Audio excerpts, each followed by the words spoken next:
താനൂർ തൂവൽ തീരം ബീച്ചിലുണ്ടായ ബോട്ട് അപകടത്തിൽ അന്വേഷണം നടത്തുന്ന ജുഡീഷ്യൽ കമ്മീഷന്റെ സാക്ഷി വിസ്താരം ചൊവ്വാഴ്ച ആരംഭിക്കുമെന്ന് commission chairman justice VK. Mohanan മലപ്പുറത്ത് വാർത്താസമ്മേളനത്തിൽ സംസാരിക്കുകയായിരുന്നു അദ്ദേഹം.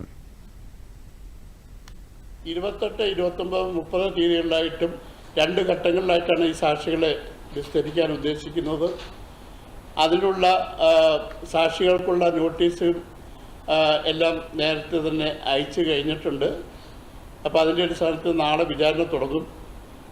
അപ്പോൾ അതുമായി ബന്ധപ്പെട്ട് നിങ്ങളെ അറിയിക്കാനും, അതായത് ഈ കമ്മീഷൻ്റെ ഒരു പ്രത്യേകിച്ച് തെളിവെടുപ്പിൻ്റെ ഘട്ടത്തിൽ അതിനകത്ത് പങ്കെടുക്കേണ്ട പ്രധാനമായിട്ടും ഈ സാക്ഷികളെല്ലാം പങ്കെടുക്കുന്നതിന് ഈ കമ്മീഷൻ്റെ പ്രവർത്തനവുമായി അല്ലെങ്കിൽ അതിൻ്റെ വിചാരണയുമായിട്ടുള്ള റിപ്പോർട്ടിങ് പത്രങ്ങളിലും ചാനലുകളിലും. തിരൂർ PW റെസ്റ്റ് ഹൌസിൽ വെച്ചാണ് വിസ്താരം.